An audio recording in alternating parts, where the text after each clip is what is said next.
इस क्वेश्चन में भी स्टूडेंट को काफी कंफ्यूजन रहता है। वो ये जो प्रेशर है, इस प्रेशर को वो समझ ही नहीं पाते हैं।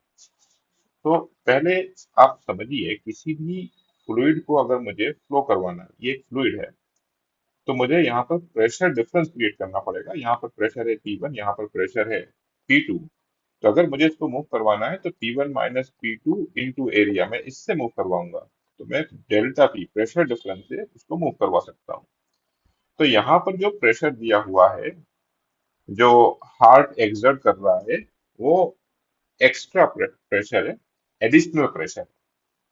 मतलब एक जगह पर वो एटमॉस्फेरिक प्रेशर से इतना ज्यादा प्रेशर लगाता है। तो हमें पावर पूछा गया है, तो पावर का एक्सप्रेशन हमको पता है, it is work done upon time.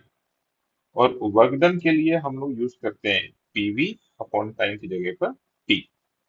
तो अब जो मैं पी यूज करूंगा, वो पी यूज नहीं करूंगा, डेल्टा पी यूज करूंगा। और वो डेल्टा पी की वैल्यू ही दे रखी है यहाँ पर। तो दिस इज डेल्टा पी। और वॉल्यूम हमको दिया हुआ है 5 लीटर। 5 लीटर मतलब 5 × 10⁻³ -3 मीटर क्यूब, मीटर क्यूब में लिख दिया। जो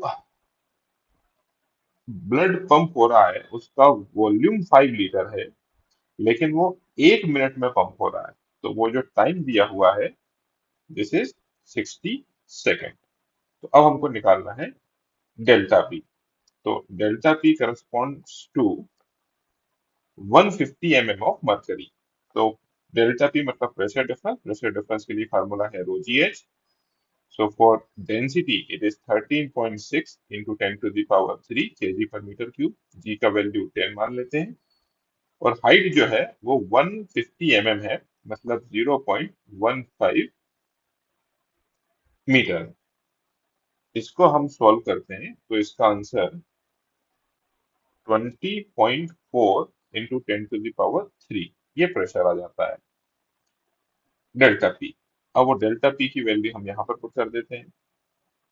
इट इज 20.4 × 10⁻³ वॉल्यूम लिखा है हमने 5 × 10⁻³ डिवाइडेड बाई 60।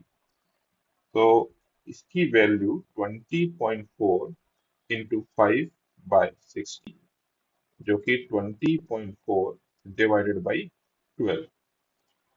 तो ये 1.5 से ज्यादा ही है, क्योंकि 12 और 6 18, 18 से ज्यादा है, तो 1.5 से ज्यादा है। तो it should be nearly equal to C. तो आवर आंसर इज सी।